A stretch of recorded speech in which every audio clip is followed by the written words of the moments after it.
Marcos capítulo 5. Quem encontrou, diga eu vou morar no céu. Quem não encontrou, diga eu também. Olha aí, todo mundo bom de Bíblia. Glória a Deus. Marcos capítulo 5, versículo 1 em diante. Chegaram ao outro lado do mar, a província dos Gadarenos, e saindo ele do barco, lhe saiu logo ao encontro dos sepulcros um homem com espírito imundo, o qual tinha a sua morada nos sepulcros, e nem ainda com cadeias podia alguém prender, porque tendo sido muitas vezes preso com grilhões e cadeias, as cadeias foram por ele feitas em pedaços, e os grilhões em migalhas, e ninguém podia amansar. E andava sempre de dia e de noite, clamando pelos montes, pelos sepulcros, e ferindo-se com pedras. E quando viu Jesus ao longe, correu e adorou, e clamando com grande voz, disse: que tenho eu contigo, Jesus, Filho do Deus Altíssimo? Conjuro-te por Deus que não me atormentes.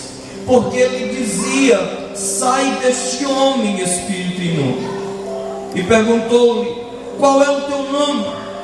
E lhes respondeu dizendo: Legião é o meu nome, porque somos muitos. E rogava-lhe muito que os não enviasse para fora daquela província. E andava ali pastando no monte uma grande manada de porcos, e todos aqueles demônios lhes rogaram, dizendo: manda-nos para aqueles porcos, para que entremos neles. E Jesus logo lhe permitiu, e saindo aqueles espíritos imundos, entraram nos porcos, e a manada se precipitou por um despenhadeiro no mar. Eram quase 2.000, e afogaram-se no mar. E os que apacentavam os porcos fugiram e anunciaram na cidade e nos campos, e saíram a ver o que era aquilo que tinha acontecido. E foram ter com Jesus, e viram o endemoniado, o que estivera a legião, assentado, vestido e em perfeito juízo, e temeram. Eu queria que você repetisse comigo só a parte B no final. A partir de assentado. 1, 2, 3.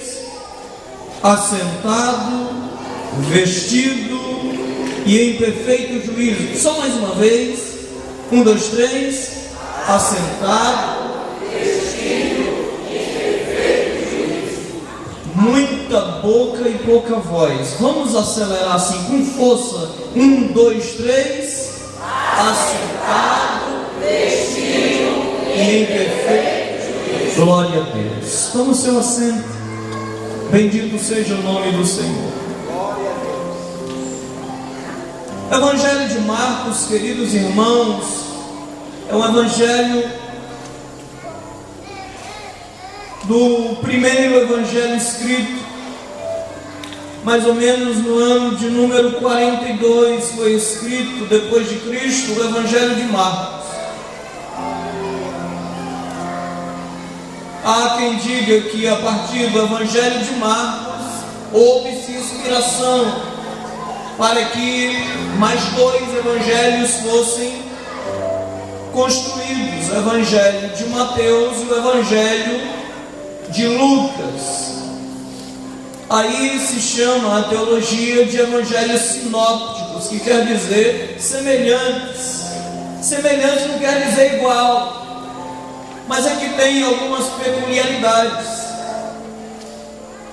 Quando Marcos escreve o evangelho que carrega o seu nome, se você não sabe, Marcos era um daqueles 70 discípulos de Jesus. mas que depois que Jesus morreu, ele meio que se debandou. Depois Pedro encontra Marcos, reevangeliza Marcos, e Marcos agora recebe instrução diretamente de Pedro. É por isso que a teologia vai chamar o Evangelho de Marcos de Evangelho Pedrinho, assim como o Evangelho de Lucas é conhecido ou chamado por Evangelho Paulino, pelo fato da influência do apóstolo Paulo na vida de Lucas, que foi quem ganhou para Cristo. A característica principal do Evangelho de Marcos é apresentar Jesus como um Filho de Deus. Quando nós observamos esse Evangelho, nós percebemos que ele é um Evangelho da ação. Quando Marcos está escrevendo esse Evangelho, Marcos está em Roma, escrevendo para bárbaros, para gregos. Talvez você não saiba, mais em Roma e naquela região da Grécia existia um Deus para cada coisa. Existia o Deus do sol, o Deus do vento, o Deus da água. E aí Marcos vai escrever o Evangelho dizendo: esse Deus, esse Jesus que eu estou falando, ele não tem autoridade, ele tem poder. Porque a autoridade é recebida de quem tem poder. Eu posso dizer que o pastor Xavier tem autoridade, porque ele recebeu a autoridade espiritual daquele que tem poder.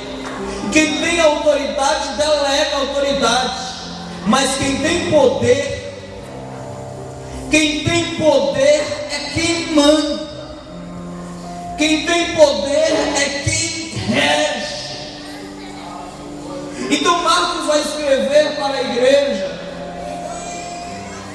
em Roma dizendo: olha, eu quero que vocês entendam que o Deus que eu estou falando para vocês não é o Deus de uma só coisa.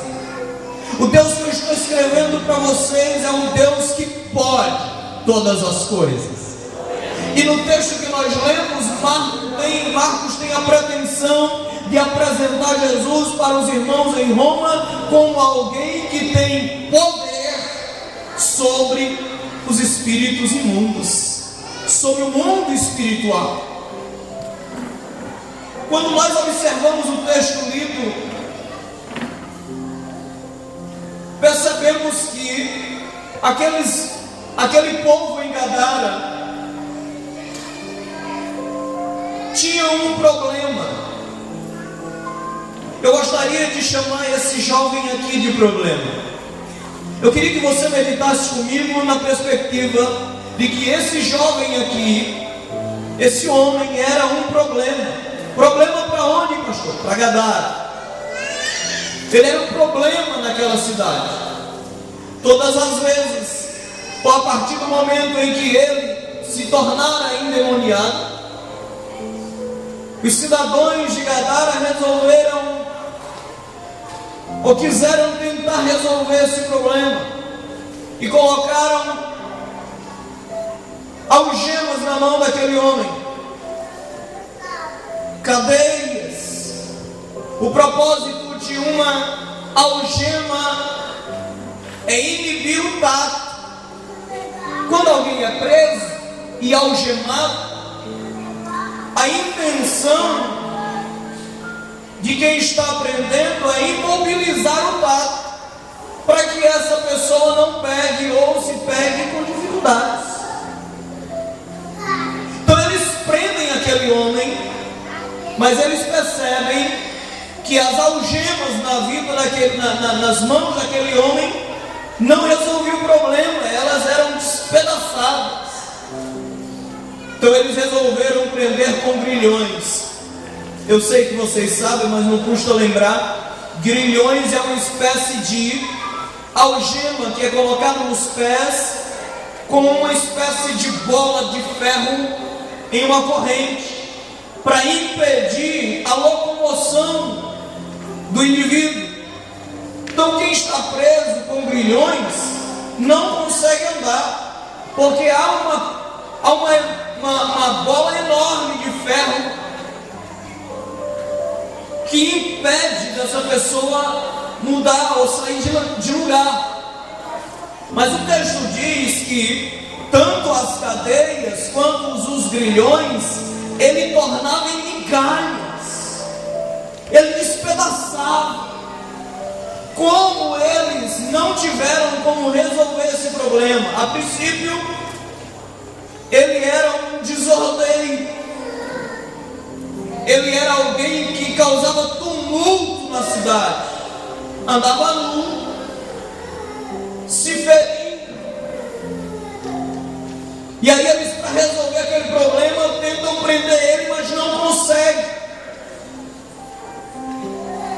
E aí quando eles percebem que não conseguem resolver, eles fazem vista grossa e deixam ele solto por aí. Mas pastor, eu ainda não entendi o que tem a ver esse texto com a minha vida.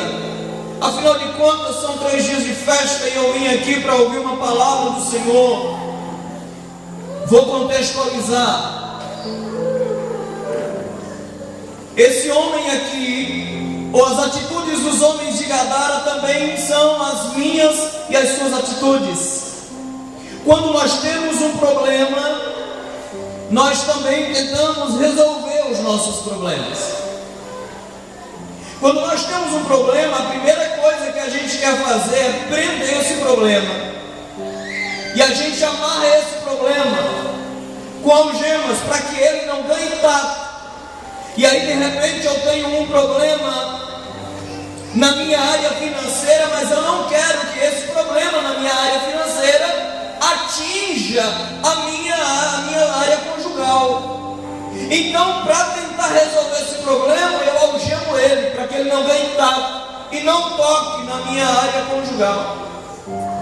Eu tenho um problema no trabalho, mas eu não quero que esse problema no trabalho atinja a minha vida familiar, então eu amarro ele.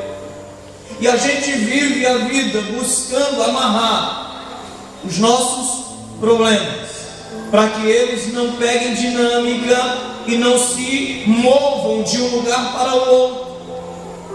Só que às vezes tem problemas que a gente não consegue resolver só com algema. E aí a gente tenta resolver de outro jeito, quem sabe colocando grilhões, tentando de todas as formas. E aí quem sabe a gente faz uma campanha de oração, quem sabe a gente vai para